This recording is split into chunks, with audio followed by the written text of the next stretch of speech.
שלום, היום נדבר קצת על הכוח הצנטריפוגלי וכוחות קוריוס. אה, אלה בעצם כוחות שבאים לעזור לנו לעשות חישובים על מסגרת שהיא מסתובבת. בעצם נניח שלפעמים יהיה לנו יותר נוח לבחור מערכת צירים שהיא מסתובבת, מהסיבה הפשוטה שביחס אליה יכול להיות שנמצאים איתה עוד דברים שהם מסתובבים, ואז במערכת המסתובבת כל החישובים הם יהיו רגילים, דברים שמושפעים מכוחות שגורמים להם להסתובב בדיוק באותו קצב, ובמערכת הלא מסתובבת, אז בעצם גם דברים שלא זזים או זזים בתזוזה גבוהה, יראו לנו מנקודת המבט שלנו כאילו מופעל עליהם כוח שמשנה את הכיוון שלהם. בעצם שינוי במהירות, בכיוון המהירות הוא בעצם כוח. הוא בעצם אומר תאוצה, ותאוצה חלקי המסה היא כוח. אז זאת הסיבה שזה נקרא כוחות מדומים. למרות שזה תמיד פשוט יהיה התאוצה חלקי המסה, אז המושג כוח פה הוא לא כזה רלוונטי. נתחיל מהכוח הצנטריפוגלי, שזה בעצם תכלס הכי אינטואיטיבי לנו כאנשים, כי זה בעצם, אנחנו בתור בני אדם נמצאים על מסגרת בדיוק כזאת, כמו שאמרתי מקודם, מסגרת שהיא מסתובבת, לכאורה, כן? יש כאלה שיגידו שזה debatable, אבל אנחנו ניקח את זה כעובדה, או כמשהו שהוא נכון. בקצב, בעצם אנחנו נמצאים במסגרת שהיא מסתובבת, וביחס אלינו זה נראה כאילו השמש היא מסתובבת סביבנו, או ביחס למסגרת הזזה, למערכת הצירים הזאת. עכשיו, בעצם לכדור הארץ הוא מסתובב, ויש לו מהירות זוויתית של 1 ביום. הוא מסיים סיבוב שלם כל יום, בערך. אז בעצם המהירות הזוויתית שלו היא 1 חלקי 24, זה לשעה, חלקי 60 זה לדקה, ושוב חלקי 60 זה לשנייה. עכשיו, בעצם מה שבדרך כלל יותר מעניין אותנו זה לא מתי הוא עושה סיבוב, אלא מה המרחק שזז פה. אז זה נקרא, מה שנקרא מהירות רדיאלית. אז בשביל למצוא את זה אנחנו פשוט מכפילים בזה שהיקף המעגל הוא 2 פאי. אז זאת אומרת שבכל נקודה פה על קו האורך יהיה לנו רדיוס שונה, והקצב שהוא זז בין A ל-B יהיה A. נניח שיש לנו צופה שנמצא פה. אז עכשיו בדוגמה שלנו עם השמש, הרדיוס של כדור הארץ הוא לא רלוונטי, כי המרחק מהשמש הוא מאוד מאוד גדול, אז יכולים להזניח אותו ופשוט להגיד שלא משנה איפה הצופה נמצא ואיך הוא זז, הרדיוס הוא תמיד נשאר R. עכשיו, בעצם מבחינת הצופה הזה, השמש מסתובבת, היא עושה מין מסלול כזה.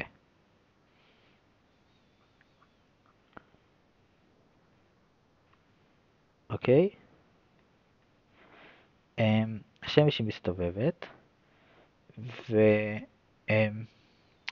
ובעצם הצופה הזה רואה שהיא נמצאת במהירות גבוהה, אבל שהכיוון שלה משתנה. בעצם המהירות שהוא רואה זה שנניח שיש נקודה A ונקודה B, ונניח שהנקודות האלה נמצאים בתוך המערכת המסתובבת. זה אומר שהצופה לא רואה אותן זזות ביחס אליו, מסתובבות איתו, אז מבחינת הצופה השמש תעבור מ-A ל-B במהירות של W כפול R.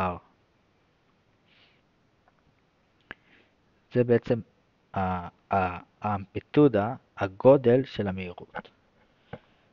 עכשיו, בעצם אנחנו יודעים שהמהירות הזאת משנה כיוון, ושינוי בכיוון של המהירות זה בעצם כוח. אז אנחנו מכירים שבתנועה מעגלית, בעצם יש לנו איזשהו משולש כזה. יש לנו את ה-Vy ואת ה-Vx. יש לנו בעצם את החלק שהוא פרופורציונלי ל-R, שזה תכלס הכיוון של הכוח שמשנה את המהירות. אוקיי, אז יש לנו את Vx, כמה שהיא נמצאת כרגע במהירות בכיוון הנוכחי שלנו, ויש לנו את התאוצה על R, ויש לנו את הזווית ביניהם. אז עכשיו אני אומר שבעצם אנחנו רוצים לחלק את התנועה הזאת לכמה שפחות מקטעים, אז אנחנו מקבלים איזשהו גבול, אנחנו מקבלים ש-V כפול dt כפול זמן קטן, כי אנחנו רוצים לחלק את זה לכמה שיותר מקטעים, זמן קטן כרצוננו, כפול סינוס הזווית, שגם השינוי בזווית הוא dt, וחלקי הרדיוס, כי בעצם המרחק x הזה, שזה המהירות שלנו כרגע, והכוח שמופעל כלפי פה הוא חלקי הרדיוס. אז בעצם עבור t קטן מאוד, כי אנחנו קוראים שסינוס t שווה ל-t. אז תכלס מה שאנחנו מקבלים זה שזה המהירות בשנייה. כי המהירות זה הזמן חלקי המרחק, חלקי r.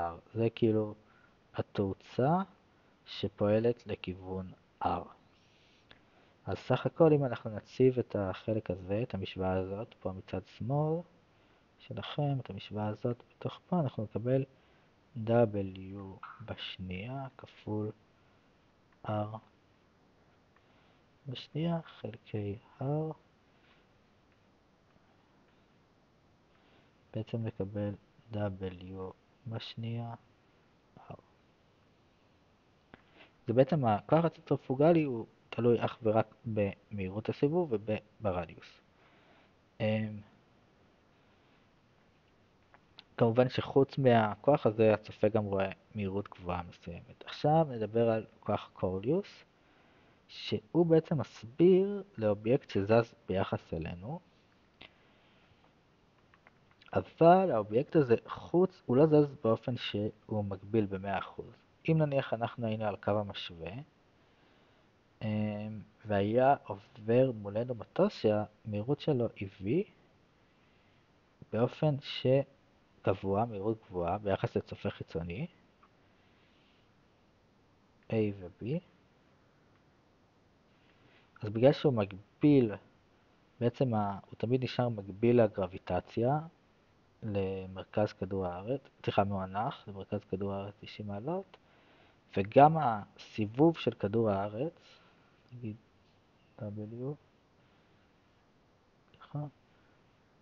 גם הוא מגביל, הוא ב-90 מעלות, אז בעצם אנחנו לא היינו מקבלים שהוא פשוט עובר מ-A ל-B במהירות גבוהה, ולא היינו רואים איזושהי סטייה למעלה או למטה, נכון? אבל אם המטוס היה עובר ביחס לצופה שנמצא יותר למעלה, ונניח שלצורך הפשטות של החישוב שגם מטוס היה למעלה, זה ההסבר האינטואיטיבי, בלי להיכנס למכפלות וקטוריות וכל מיני דברים שפחות מעניינים אותנו בשלב הזה. אז היינו רואים שהמטוס בעצם הוא נשאר מאונח למרכז כדור הארץ. מרכז כדור הארץ נמצא פה, ונניח שציר הגובה הזה, שאיפה שהצופה נמצא, הוא ב-30 מעלות לקו המשווה, והמטוס הוא טס באופן שהוא מקביל לקו המשווה. אז היינו רואים שבעצם אם נחתוך רגע את העיגול שהצופה נמצא בו, הצופה נמצא בעיגול כזה,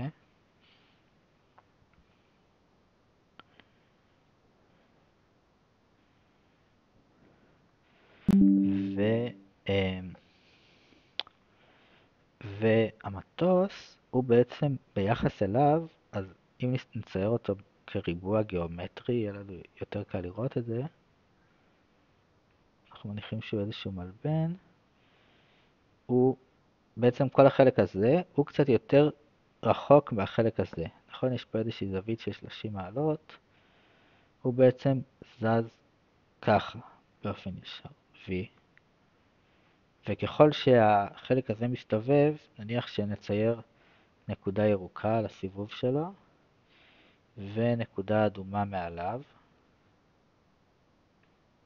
יש לנו את החלק שנמצא מעל הצופה, בעצם החלק הזה פה.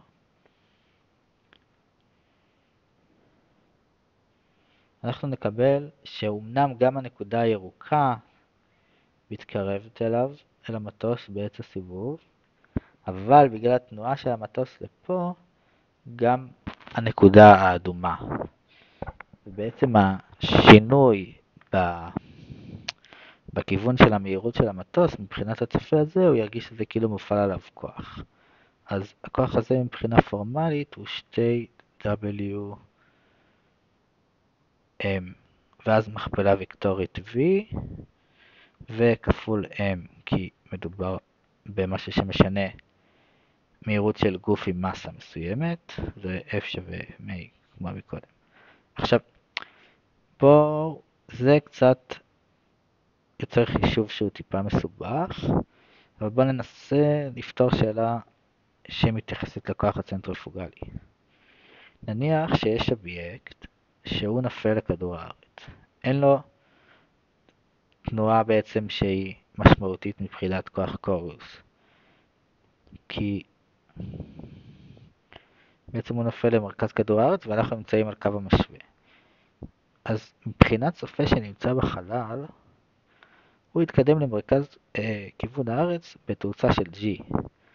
אבל מבחינת צופה שנמצא פה, או עזבו צופה, מבחינת הדברים שנמצאים בסיבוב, נגיד הנקודה A ו-B, שהיא נמצאת בסיבוב, הנקודה A ו-B פה, ההתקרבות שלו למרכז, שהוא בעצם עצמו משתנה, הוא יהיה G פחות W בשנייה R. ולכן אנשים על קו המשווה שוקלים קצת פחות מאנשים שנמצאים יותר קרוב לכתבים.